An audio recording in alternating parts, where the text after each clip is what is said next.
اللهم صل على سيدنا محمد. اللهم صل عليه وسلم. اللهم صل على سيدنا محمد. اللهم صل عليه وسلم.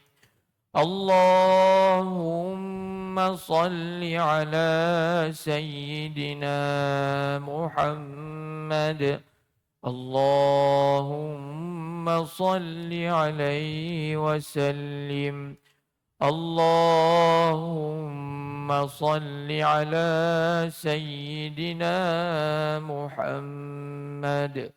اللهم صل عليه وسلم.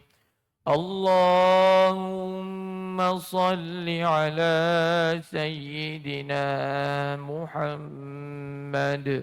يا ربي صل عليه وسلم. بسم الله الرحمن الرحيم. إن الحمد لله نحمده ونستعينه ونستغفره ونعوذ بالله من شرور أنفسنا ومن سيئات أعمالنا. من يهده الله فلا مضل له ومن يضلل فلا هادي له. أشهد أن لا إله إلا الله وحده لا شريك له وأشهد أن محمدا عبده ورسوله صلى الله عليه وعلى آله وصحبه وسلم. سبحانك لا علم لنا إلا ما علمتنا إنك أنت العليم الحكيم. ولا حول ولا قوة إلا بالله العلي العظيم.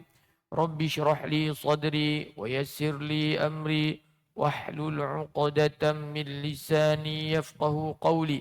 اللهم يا معلم آدم علمنا ويا مفهم سليمان فهمنا. اللهم فقهنا في الدين وعلمنا التأويل. آمين آمين آمين يا رب العالمين. Alhamdulillah, tuan-tuan, puan-puan yang dirahmati Allah.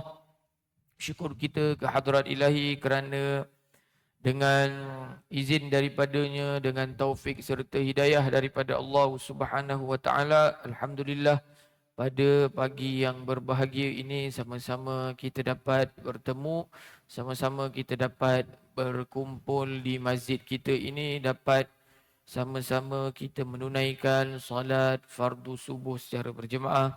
Seterusnya tuan-tuan dan puan-puan yang dirahmati Allah, dengan kelapangan waktu yang ada selepas subuh ini, sama-sama kita dapat manfaatkannya dengan kita menghadiri majlis ilmu kita pada pagi ini. Mudah-mudahan tuan-tuan dan puan-puan yang dirahmati Allah, semua yang kita lakukan ini diterima oleh Allah Subhanahu wa taala. Mudah-mudahan dengan kehadiran kita dalam majlis ilmu pada pagi ini, mudah-mudahan kita mendapat doa kerahmatan, doa keampunan, doa kebaikan daripada para malaikat yang mendoakan para penuntut ilmu, yang mendoakan orang-orang yang hadir dalam majlis-majlis ilmu.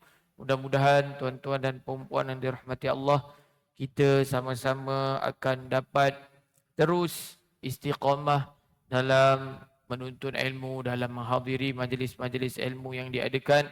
Mudah-mudahan kita juga akan dapat terus istiqamah melakukan ketaatan kepada Allah Subhanahu wa taala, menjadi hamba Allah Subhanahu wa taala yang taat kepada perintahnya sehinggalah ke penghujung usia kita, sehinggalah kita bertemu dengan Allah Subhanahu wa taala. Mudah-mudahan tuan-tuan dan puan-puan yang dirahmati Allah, Allah Subhanahu wa taala akan mengurniakan kita semua husnul khatimah, pengakhiran yang baik. Seterusnya di hari akhirat nanti kita dikumpulkan oleh Allah Subhanahu wa taala bersama-sama dengan orang-orang yang beriman di dalam syurganya insya-Allah. Tuan-tuan puan-puan yang dirahmati Allah, insya-Allah pada pagi ini kita akan sambung membaca kitab Al-Arba'in An-Nawawiyah. Al-Arba'in 40 hadis An-Nawawiyah yang dihimpunkan oleh Al-Imam Nawawi rahmatullahi alaihi. Jadi nama sebenar Al-Imam Nawawi Al-Imam Muhyiddin Abu Zakaria Yahya bin Sharif An-Nawawi. Muhyiddin Abu Zakaria Yahya bin Sharif An-Nawawi. Terkenal dengan panggilan An-Nawawi kerana dinisbahkan kepada tempat kelahiran beliau yang bernama Nawa, iaitu salah sebuah wilayah di Damsyik, di Damsyik, Syria. Jadi tuan-tuan dan puan-puan yang dirahmati Allah, kita sampai kepada hadis yang ke-22. Hadis yang ke-22, muka surat yang ke-259.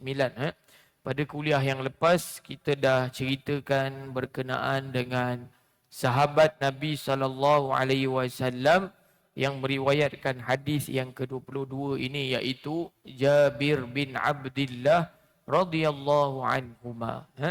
Jadi insya-Allah pada pagi ini kita akan membaca dan menghuraikan huraian hadis yang ke-22 ini. Jadi kita bacakan hadisnya. Al-haditsus tsani wal 'ishrun an Abi Abdillah Jabir bin Abdillah Al-Ansari radhiyallahu anhuma anna rajulan sa'ala Rasulullah sallallahu alaihi wasallam faqala ara'aita idza sallaitul maktubat wa sumtu ramadan wa ahlaltul halal wa harramtul haram wa lam azid ala dhalika syai'an adkhulul jannah qala na'am rawahu muslimun wa ma'na harramtul haram ijtanabtuhu wa ma'na ahlaltul halal fa'altuhu mu'taqidan hillahu. Terjemahannya dari Abi Abdillah Jabir bin Abdullah Al-Ansari radhiyallahu anhuma, bahawasanya seorang lelaki telah bertanya Rasulullah sallallahu alaihi wasallam, lalu ia berkata, apakah pendapat engkau jika aku sembahyang yang wajib dan aku puasa Ramadan dan aku halalkan yang halal dan aku haramkan yang haram dan aku tidak menambahkan sesuatu atas demikian itu, adakah aku boleh masuk syurga? Sabdanya, ya, masuk syurga. Diriwayatkan oleh Imam Muslim. Dan makna aku haramkan yang haram ialah aku jauhinya. Dan makna aku menghalalkan yang halal ialah aku mengerjakannya dengan i'tiqad halalnya.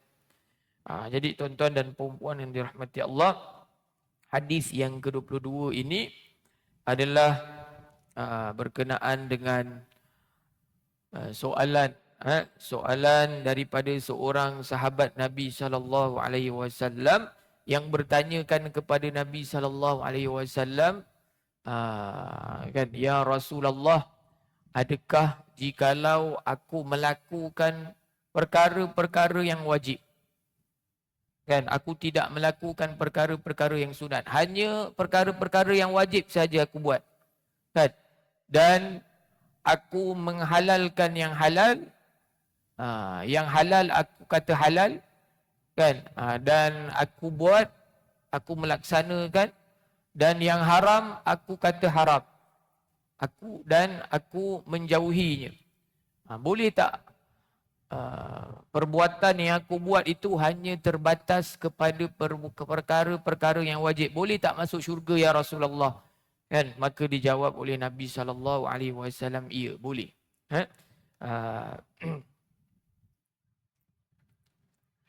Jadi tuan-tuan dan puan-puan yang dirahmati Allah, kita lihat dia punya huraian hadis.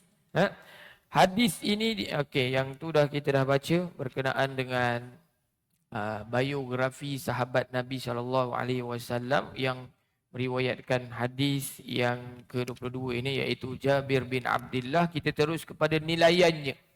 Hadis tersebut pada asalnya memberikan suatu pengertian yang sungguh bernilai, iaitu hukum Islam yang disifatkan sebagai pokok atau rukunnya yang asas tidaklah dapat dinilai tarafnya dengan hukum-hukum yang lain.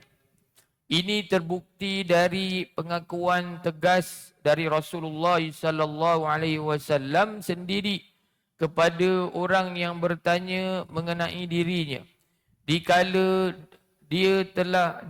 telah mengerjakan segala sembahyang yang wajib dan puasa pada bulan Ramadan. Di samping itu, dia melakukan yang halal dan menjauhi yang haram. Menurut jawapan Rasulullah sallallahu alaihi wasallam kepadanya bahawa ia akan masuk syurga dengan pekerjaan itu. Dengan ini dapatlah diketahui betapa tinggi nilaian hukum tersebut dan keutamaannya dari yang lainnya. Jadi tuan-tuan dan puan-puan yang dirahmati Allah, kan, hadis ini adalah hadis yang sangat bernilai, hadis yang menjelaskan kepada kita berkenaan dengan hukum Islam yang asas, rukun Islam itu tuan-tuan, kan, iaitu solat 5 waktu dan juga puasa pada bulan Ramadan itu tuan-tuan, kan. Tidak disebutkan berkenaan dengan menunaikan zakat dan juga ibadat haji. Ada disebut sebabnya oleh para alim ulama. Ada yang mengatakan ketika sahabat ini bertanya, pada ketika itu belum lagi datang kefarduan haji itu, tuan-tuan dan puan-puan yang dirahmati Allah. Sebab haji ini difardukan oleh Allah Subhanahu wa taala ke atas umat Islam pada tahun yang di akhir-akhir tuan-tuan. Kan ada yang kata pada tahun yang ke-6 Hijrah. Jadi ketika soalan ini ditanya tuan-tuan oleh sahabat ini, ketika itu belum lagi datang kefarduan haji itu. Sebab itu tidak disebut haji ini tuan-tuan. Dan bayar zakat itu ada disebut oleh di kalangan para alim ulama, dikatakan tidak disebut berkenaan dengan membayar zakat. Dikatakan bahawa boleh jadi sahabat yang bertanya ini adalah sahabat yang tidak berkemampuan, kan, dalam menunaikan ibadat zakat itu, dalam membayar zakat. Dia ni orang susah, kan, maka dia tidak mampu untuk membayar zakat. Sebab itu tidak disebut di dalam ini, tuan-tuan dan puan-puan yang dirahmati Allah. Dan ada juga di kalangan para alim ulama yang mengatakan bahawa menunaikan haji dan membayar zakat itu termasuk dalam wa ahlaltul halal wa harramtul haram, kan, menghalalkan yang halal dan mengharamkan yang haram, kan. Sebab haji meninggalkan ibadat haji dan juga meninggalkan ibadat zakat itu, tuan-tuan dan puan-puan yang dirahmati Allah, termasuk dalam menghalalkan yang haram, mengharamkan yang haram dan menghalalkan yang halal.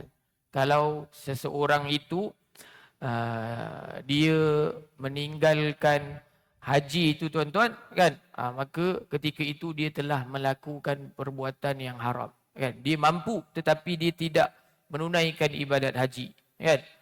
Jadi kata para alim ulama, tidak disebutkan ibadat haji dan juga zakat adalah kerana termasuk dalam yang tadi itu, mengharamkan yang haram dan juga menghalalkan yang halal. Tetapi ada setengah ulama yang mengatakan seperti yang saya sebut di awal tadi itu, ketika ini kefarduan haji masih belum lagi difardukan, kan. Dan yang berkenaan dengan zakat adalah sahabat ini adalah orang yang tidak berkemampuan. Sebab itu dia tidak menyebutkan dalam soalannya kepada Nabi sallallahu alaihi wasallam. Dan tuan-tuan dan puan-puan yang dirahmati Allah, disebut juga, dikata Dengan ini dapatlah diketahui betapa tinggi nilaian hukum tersebut dan keutamaannya dari yang lain. Kan? Menunjukkan kepada kita tuan-tuan, apabila kita melaksanakan solat fardu itu, kan, solat 5 waktu, berpuasa pada bulan Ramadan itu, tuan-tuan dan puan-puan yang dirahmati Allah, amalan ini tinggi nilainya di sisi Allah Subhanahu wa taala dan boleh membawa kita menuju ke syurga Allah Subhanahu wa taala. Kan? Maksudnya dalam hadis ini menunjukkan kepada kita bahawa amal ketaatan kita kepada Allah Subhanahu wa taala ini boleh membawa kita ke syurga Allah Subhanahu wa taala. Kan? Jadi hadis ini menolak dakwaan kepada golongan yang mengatakan amal ketaatan ini, amal soleh ini tidak boleh membawa kita ke syurga. Sebab ada orang kata kita masuk syurga ni bukan sebab amal kita. Kan? Kita masuk syurga ni sebab rahmat Allah. Betul. Kan? Memang kita masuk syurga ini dengan sebab rahmat daripada Allah Subhanahu wa taala. Sebab kalau semata-mata nak bergantung kepada amal ibadat kita memang tak cukup. Kan? Sebab dalam satu hari kita boleh kira berapa jam je yang kita buat amal ketaatan.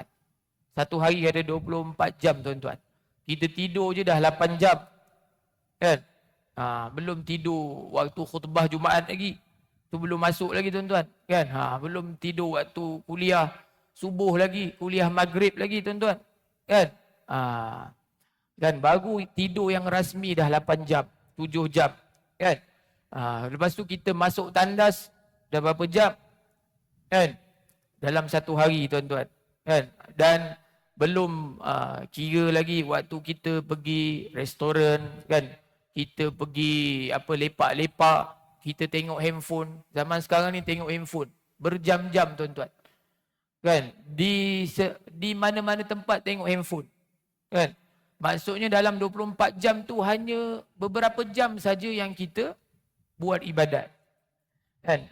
Kita solat berapa minit je tuan-tuan? 5-10 minit. Kan? Kalau dekat masjid solat jemaah, mungkinlah dalam 15 minit gitu. Kan? Sekali dengan zikir. Kalau solat sendiri kat rumah, kan?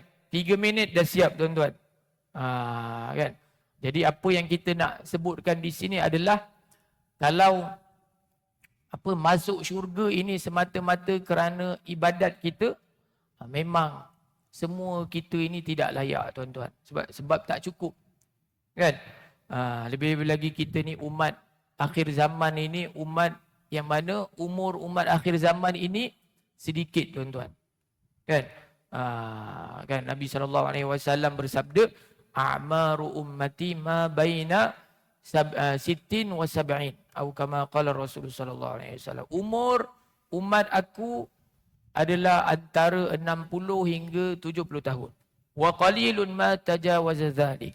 Dan sedikit saja yang melebihi umur yang disebutkan tadi itu. Ada yang lebih tuan-tuan, tetapi tidak ramai tuan-tuan. Kan? Jadi kalaulah umur kita ini sedikit, kan? Kalaulah yang kita kira-kirakan tadi itu, kan? Satu kehidupan seharian kita, kan? Kalau kita kalikan dengan umur kita 60 tahun, 70 tahun, 40 tahun, 50 tahun, berapa jam saja yang kita buat amal ketaatan kepada Allah Subhanahu wa taala, kan? Yang lain-lain tu banyak benda-benda yang lain itu tuan-tuan, kan? Jadi maksudnya kita masuk syurga ini adalah kerana rahmat daripada Allah Subhanahu wa taala, bukan semata-mata kerana amal ketaatan kita, kan? Tetapi kita kena faham, kan, nak mendapat rahmat daripada Allah Subhanahu wa taala itu adalah dengan amal ketaatan kita. Kalau kita tak ada amal ketaatan, bagaimanakah kita hendak mendapat rahmat daripada Allah Subhanahu wa taala? Jadi amal ketaatan itu boleh membawa kita ke ke syurga Allah Subhanahu wa taala kan. Dan kalau kita baca Al-Quran, tuan-tuan dan puan-puan yang dirahmati Allah, banyak sekali ayat-ayat daripada Al-Quran yang menunjukkan kepada kita bahawa amal ibadat ini boleh membawa seseorang untuk menuju ke syurga Allah Subhanahu wa taala. Kan? Okey, jadi kita terus di sini perkara mengenai kemasukan ke dalam syurga. Yang pertama, pertanyaan seseorang tentang masuknya ke syurga. Pada hadis tersebut Rasulullah sallallahu alaihi wasallam ada menerangkan jawapan yang tepat terhadap satu pertanyaan dari seorang lelaki bernama An-Nu'man bin Qawqal mengenai dirinya sendiri. Jadi ini sahabat yang bertanyakan soalan ini kepada Nabi sallallahu alaihi wasallam. Namanya siapa? An-Nu'man bin Qawqal. Dikatakan sahabat ini, tuan-tuan, sahabat yang menyertai peperangan Badar kan, dan syahid dalam peperangan Uhud, tuan-tuan. Jadi ini Nu'man bin Qawqal ni, dia syahid dalam peperangan Uhud. Sebab itu ada ulama yang mengatakan yang tadi tu. Maksudnya ketika ini masih lagi belum difardukan kefarduan haji itu kan, sebab haji itu difardukan pada tahun yang ke-6 Hijrah kan. Peperangan Uhud berlaku pada tahun yang ke-2 Hijrah kan, ataupun ke-3 Hijrah gitu, tuan-tuan.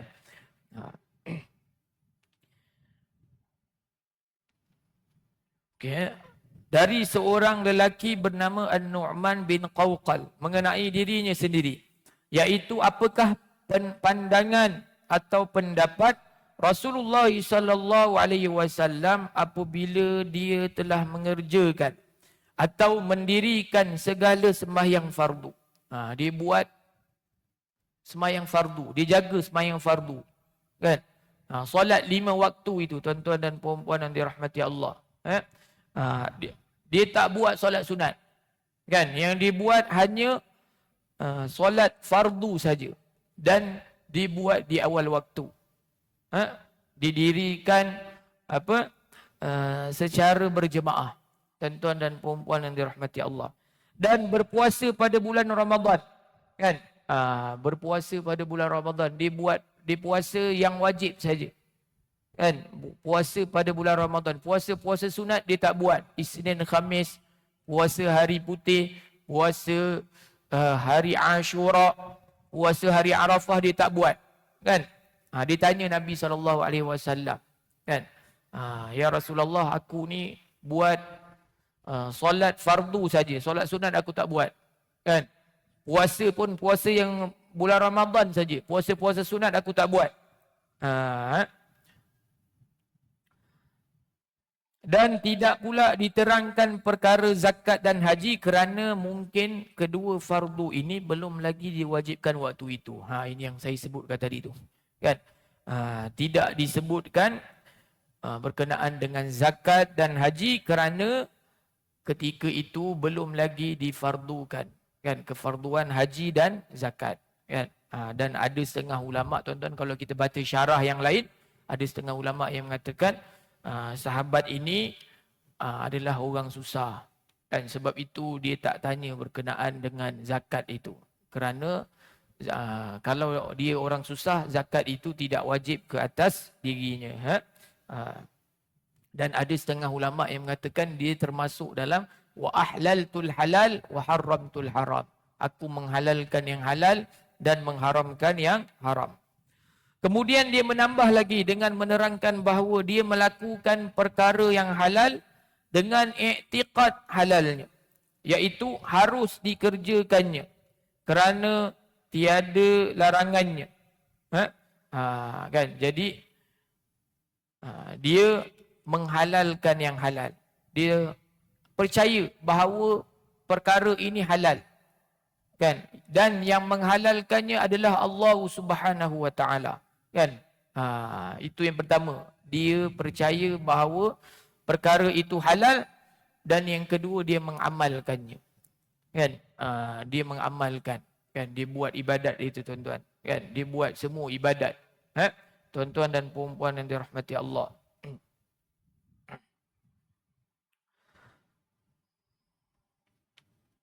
Dan dia menjauhi perkara yang haram, iaitu tidak mengerjakannya kerana ada tegahannya. Kan? Maksudnya dia mengharamkan yang haram itu tuan-tuan, dia pertama dia percaya bahawa perkara tersebut adalah haram, dan yang mengharamkannya adalah Allah Subhanahu wa ta'ala. Tuan-tuan dan puan-puan yang dirahmati Allah, kan? Dan yang kedua, bila dia tahu perkara tersebut adalah perkara yang haram, dia menjauhkan diri dia daripada melakukannya, tuan-tuan. Kan? Sebab ada orang, tuan-tuan, dia contohnya, tuan-tuan dan puan-puan yang dirahmati Allah, dia tidak minum arak. Kan? Dia menjauhi arak bukan kerana dia percaya bahawa perkara itu haram. Kan? Dia tak minum arak kerana benda tu, arak itu boleh memudaratkan kesihatan dia. Kan? Boleh memudaratkan kesihatan dia. Kan? Bukan kerana dia iktiqad bahawa arak itu adalah sesuatu yang haram, yang datangnya daripada Allah Subhanahu wa ta'ala. Bila ianya datangnya daripada Allah Subhanahu wa ta'ala, maka ketika itu dia perlu menjauhkan dirinya daripada arak itu. Kan? Bukan kerana itu. Kalau bukan kerana itu, tuan-tuan, maka dia tidak termasuk dalam hadis ini. Kan? Maksudnya ketika itu dia tidak dapat pahala lah. Kan? Sebab dia menjauhkan diri dia daripada arak itu bukan sebab larangan daripada Allah. Sebab dia nak jaga kesihatan dia. Tuan-tuan dan puan-puan rahmati Allah, kan? Dan contoh yang lain, tuan-tuan, ada orang dia tak main judi contohnya. Kan? Tak main nombor ekor tu. Sebab apa? Sebab dia takut nanti kalau dia pergi dekat nombor ekor itu, dia kena tangkap dengan jabatan agama. Ataupun dia tengok, dia malu. Kan? Kalau ada orang Islam yang lain tengok dia. Kan? Bukan sebab dia tak ambil nombor ekor tu, dia tak main nombor ekor, dia tak main judi itu, bukan sebab ianya adalah perkara yang dilarang oleh Allah Subhanahu wa ta'ala.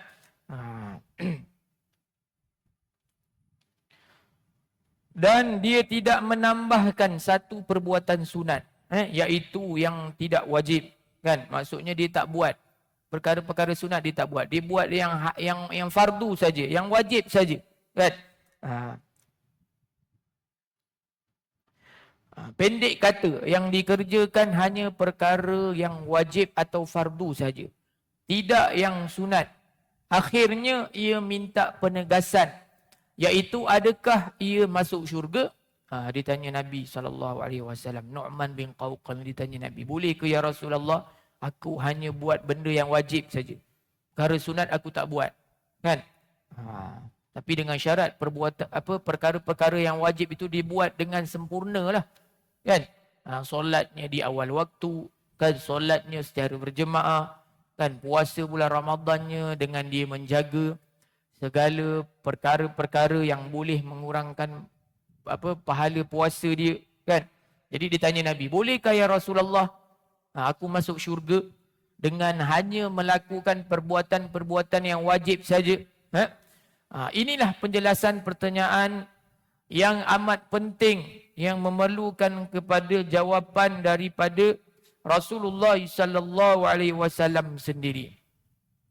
Jawapan itu telah pun diberikan secara tegas menurut bentuk dan rupa pertanyaannya, dan tidak pula ditambah atau diadakan syarat-syarat yang lain.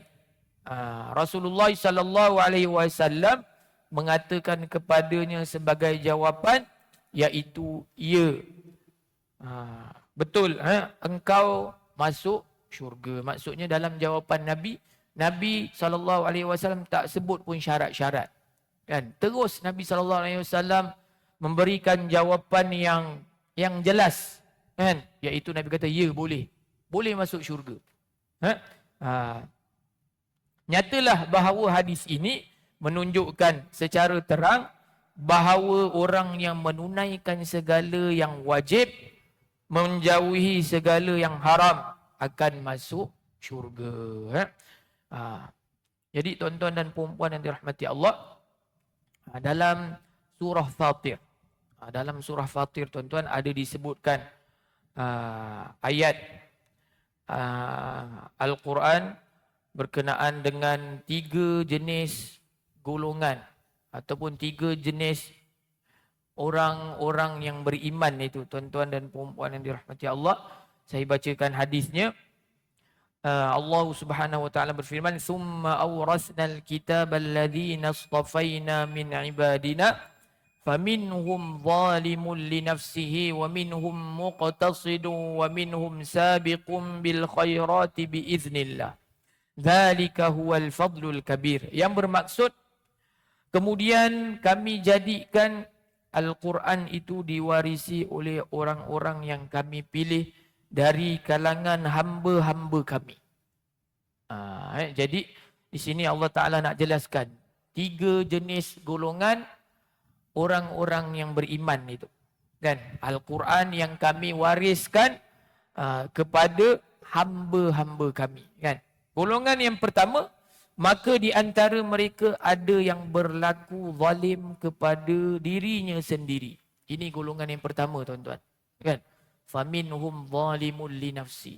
Ada di kalangan hamba-hamba kami, iaitu orang-orang yang beriman itu zalimun li nafsihi, melakukan berlaku zalim ke atas diri sendiri. Apa maksud berlaku zalim ke atas diri sendiri? Iaitu disebut oleh para alim ulama yang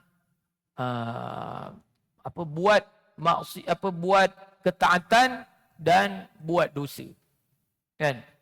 Kan ada di kalangan orang-orang yang beriman ini, orang Islam tuan-tuan, memang dia melakukan ketaatan, tetapi terkadang dia melakukan dosa. Kan?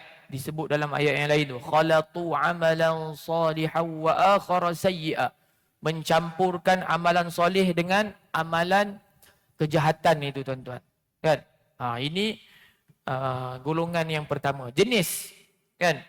Orang beriman yang pertama, kan? Iaitu menzalimi diri dia. Buat ketaatan tetapi kadang-kadang buat maksiat, tuan-tuan, kan? Itu yang pertama. Wa minhum muqtasid, dan di antaranya ada yang bersikap sederhana. Kan? Kan?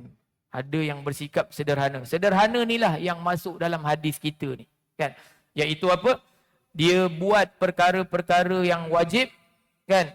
Dan meninggalkan yang haram, kan? Serta dia tak buat perkara yang sunat itu tuan-tuan. Itu maksud wa minhum muqtasid. Ada di kalangan hamba-hamba kami yang sederhana. Kan? Maksud apa yang sederhana? Maksudnya dia buat yang wajib, dia tinggalkan yang haram, dan perkara-perkara sunat dia tak buat. Kan? Ini maksud muqtasid tuan-tuan, yang ada di kalangan hamba-hamba kami yang sederhana itu tuan-tuan. Ini yang dalam hadis kita ni tuan-tuan. Dan seperti soalan yang diajukan oleh sahabat ini yang bernama An-Nu'man bin Qawqal ini. Dan yang ketiga, wa minhum sabiqun bil khairati bi idznillah. Dan di antaranya pula, di antara hamba-hamba kami juga ada yang mendahului orang lain dalam berbuat kebaikan dengan izin Allah. Sabiqum bil khairat. Maksud apa sabiqum bil khairat? Dia berlumba-lumba dalam melakukan ketaatan itu tuan-tuan. Kan? Dia buat yang wajib semua dia buat. Kemudian dia berlumba dalam melakukan yang sunat. Bukan setakat yang wajib, tetapi yang sunat juga dia buat. Solat sunatnya, kan? Puasa sunatnya, bersedekahnya, tuan-tuan dan puan-puan dirahmati Allah, tolong orangnya, kan? Mengajar ilmu, tuan-tuan dan puan-puan yang dirahmati Allah, semua benda sunat dibuat. Kan? Dia berlumba-lumba dalam melakukan ketaatan itu. Kan? Dan dia meninggalkan yang haram. Bukan sahaja ditinggalkan yang haram, yang makruh pun dia tinggal.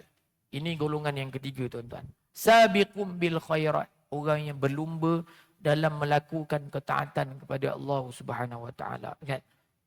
Saya ulang sekali lagi. Yang ketiga ni macam mana?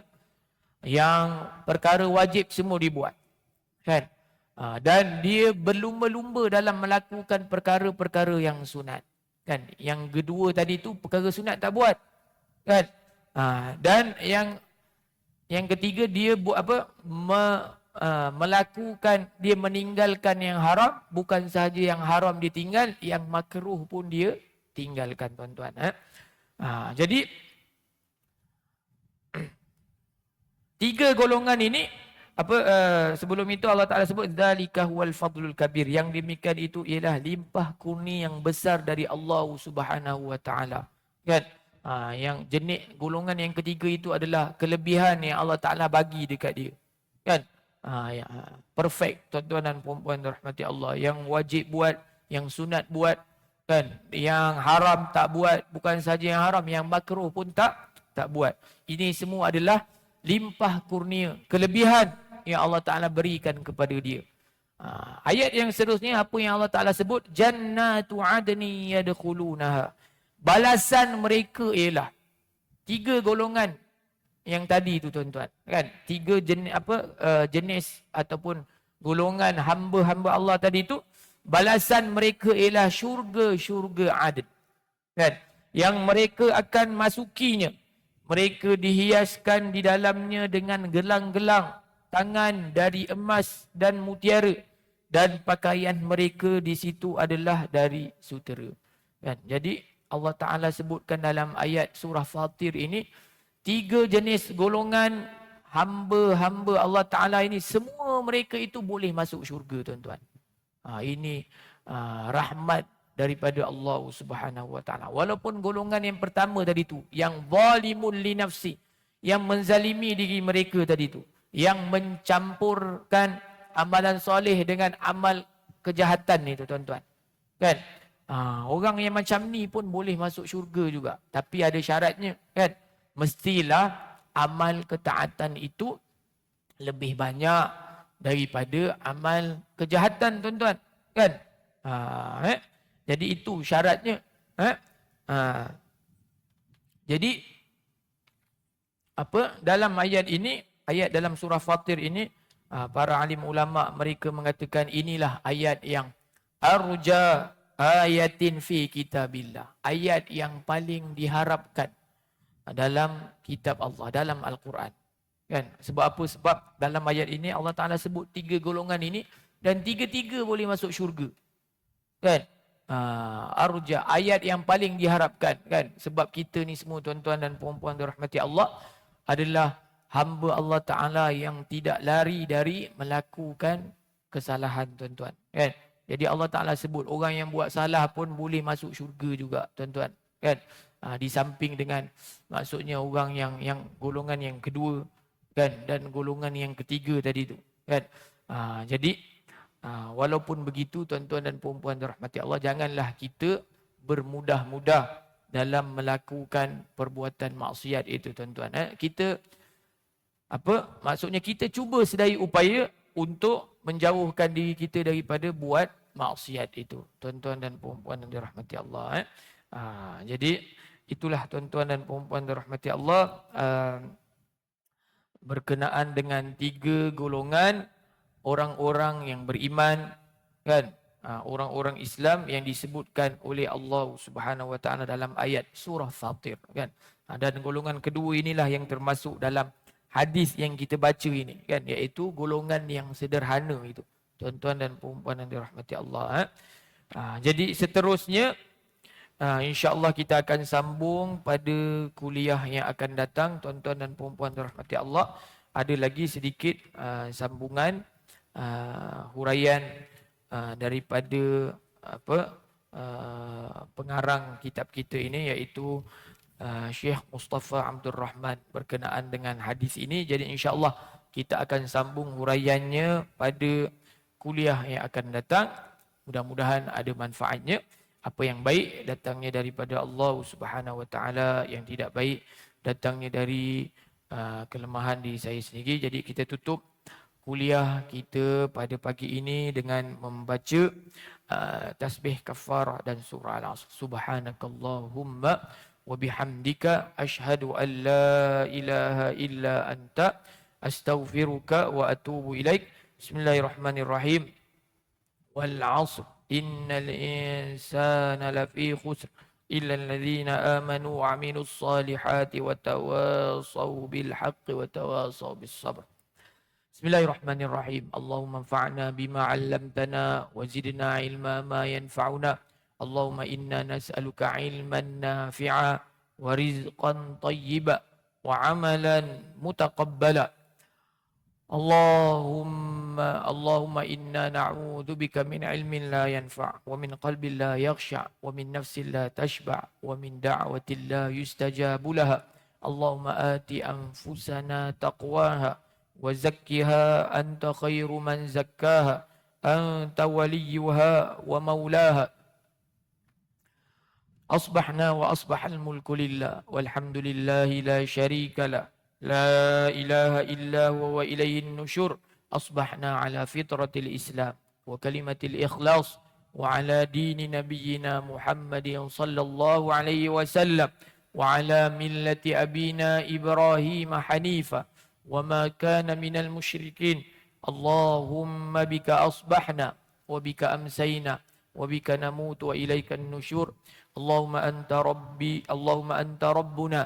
لا إله إلا أنت خلقتنا ونحن عبيدك ونحن على عهدك ووعدك ما استطعنا نعوذ بك من شر ما صنعنا نبوء لك بنعمتك علينا ونبوء بذنوبنا فاغفر لنا فإنه لا يغفر الذنوب إلا أنت سبحان الله وبحمده عدد خلقي ورضا نفسي وزنة عرشي ومداد كلماتي. بسم الله الذي لا يضر مع اسمه شيء في الأرض ولا في السماء وهو السميع العليم. نعوذ بكلمات الله التامات من شر ما خلق. اللهم عافنا في بدننا، اللهم عافنا في سمعنا، اللهم عافنا في بصرنا. اللهم إنا نعوذ بك من البرص والجنون والجذام ومن سيء الأسقام. ربنا آتنا من لدنك رحمة وهيئ لنا من أمرنا رشدا. ربنا آتنا في الدنيا حسنة وفي الآخرة حسنة وقنا عذاب النار. وصلى الله على نبينا محمد وعلى آله وصحبه وسلم والحمد لله رب العالمين وبارك الله فيكم. Wassalamualaikum warahmatullahi wabarakatuh.